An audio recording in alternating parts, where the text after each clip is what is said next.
Well, welcome to Focus Today. I'm your host, Perry Atkinson. Well, you know, back in May, the Department of Education sent out a letter that kind of shook things up. And our guest today is going to help us to understand the consequences of this letter. Christina Hoff Sommers is with us today, formerly a philosophy professor and who taught ethics and is a resident scholar at the American Enterprise Institute. She's also known for her extensive writing. The books such as Who Stole Feminism, The War Against Boys, and some others. And perhaps you have read some of those writings. But today we want to talk to her about this letter and First Amendment violations on campus. And Christina, nice to have you. Where are we Skyping you in from today? I'm in Chevy Chase, right outside Washington, D.C. Well, nice to have you. Thanks for giving us some of your time. So what did the Department of Ed do with this letter? What happened here? Well, I think it sent shockwaves through the academic community and certainly through the community that cares about civil liberties. They've basically repealed the First Amendment for students. It's a shocking development. All right. So what did it say? I mean, they just can't talk out on campus anymore? Yes. Well, it comes in the guise of a new sort of sexual harassment policy. Which they designed specifically for the University of Montana, but they say it's a blueprint for all schools. Now, reasonably, we have laws against sexual harassment, and it has been defined very carefully by the Supreme Court as pervasive and completely overwhelming behavior that makes it impossible for someone to function in an educational setting. The Supreme Court in Davis versus Monroe had a definition that made it possible to stop harassment that was actually very discriminatory in the sense that a particular woman couldn't function in the classroom.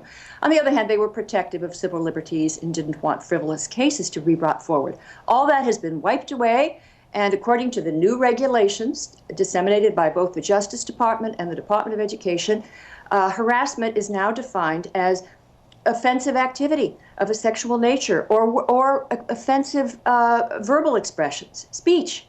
So if you tell an off-color joke and it's overheard by another student, it's not just that you've been rude, it's that you have discriminated against that student, violated their rights under Title IX, and the university must take action. Okay, this is full of all kinds of things. You know, students being who they are, they may just challenge this themselves on what happens. Well, I hope they do. I'm longing for been longing for this for a long time. When all these schools with their speech codes and their rigidly enforced ideologies, people have described American campuses as islands of intolerance in a sea of freedom, and that's accurate. But so far, the students haven't rebelled. All right.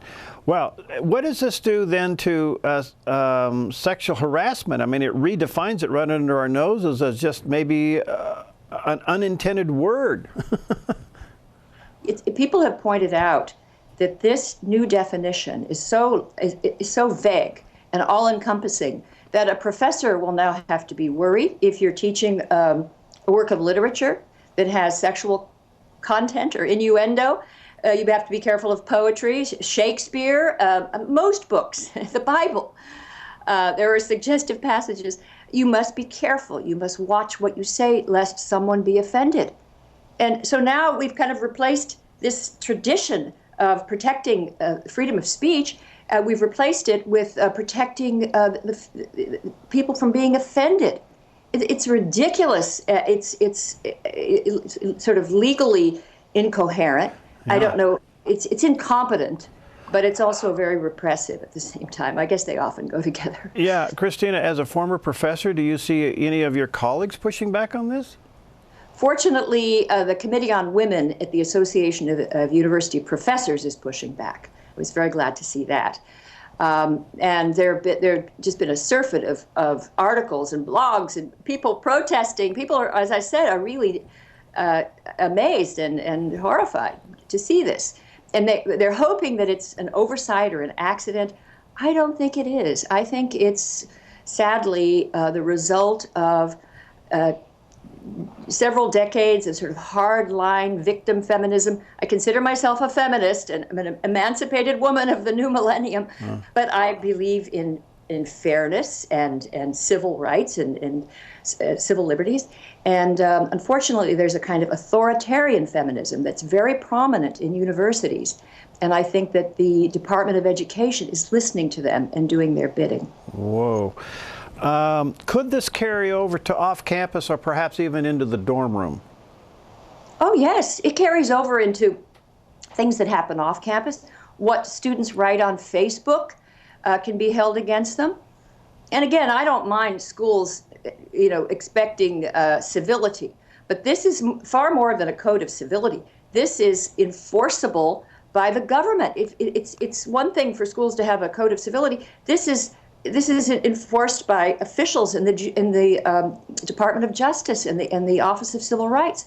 And they view it as a form of discrimination. I think it trivializes the whole idea of discrimination and sexual harassment. Those are serious matters and should be dealt with seriously, but we need clear definitions. And now they've defined it, they've just enlarged the meaning of the term to encompass everyday. It's turning professors into cops.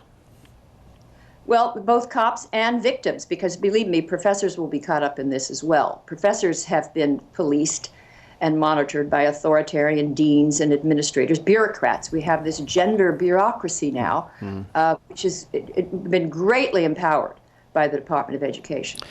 All right, so a couple things. Is there any possible way of pushing this back or having this appealed? Well, there are several groups. There's one group called SaveServices.org. It's a wonderful organization that it takes very seriously things like sexual assault, but they're also very concerned about false accusations and protecting the rights of the accused. So Save Services, you could go there and they're very active. Another group is FIRE. It's just Google FIRE and the group will come up. It's a civil liberties group in Philadelphia.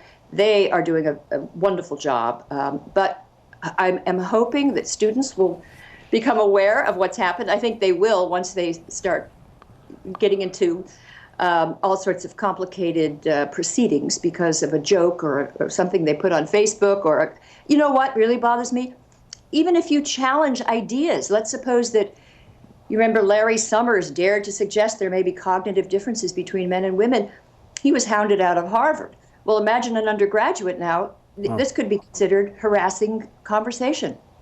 All right. Now, schools that have law schools involved, you would think that maybe some of those colleges may, through their own law school, begin to process this and say, "Hey, wait a minute, we're not going to comply to this law." And would that then put them in a state of maybe losing some federal funding and grants and such?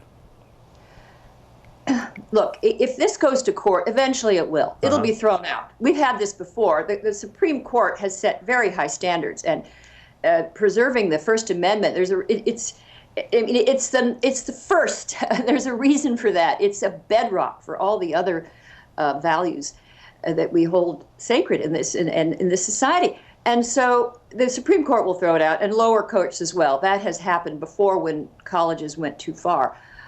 So it will take a law case, but that could take a long time.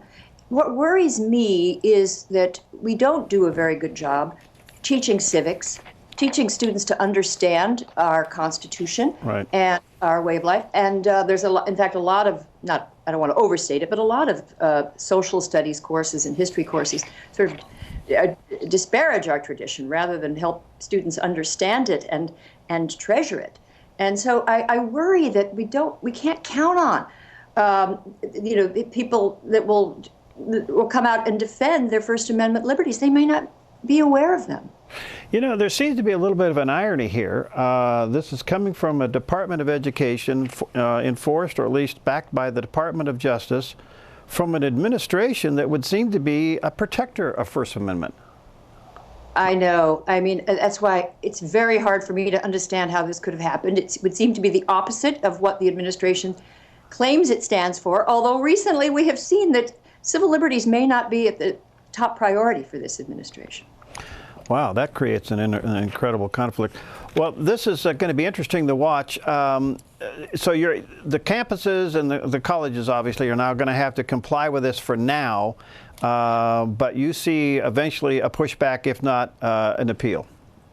Yes, because it's going to lead to just absurd situations on campus. I mean, basically what it means, if you think about it, if any sexual any remark with a sexually themed conversation or using gender stereotypes, if that is actionable, that gives administrations a tool to use against any of us. I mean, there's probably no one on campus who hasn't said something that someone will find offensive and could be construed as violating their rights by these new definitions. Wow. So it's so absurd, it's going to be abused, and then there will be some pushback. But I wish we didn't have to wait for that. I think there should be, people should be demanding a clarification, and I think Congress should deny funding to the Department of Education until we're trying to violate. I just find that absolutely incredible because you would think this administration would be on the opposite side of this, and so this must be a real divider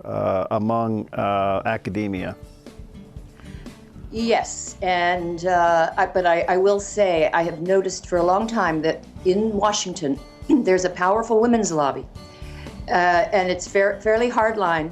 Yeah. Victim feminism, and they are in very close touch with the administration. And as I said, the administration listens to them, takes their phony, this is harsh, but it's true, their phony statistics. They exaggerate women's victimization on campus. They act as though every campus is a rape culture and that women are just, being destroyed by these predatory males.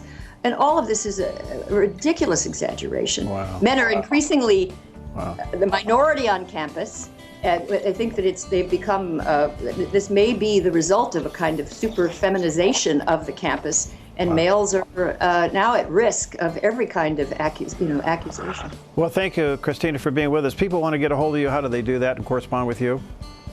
I'm Christina Hoff Sommers at the American Enterprise Institute.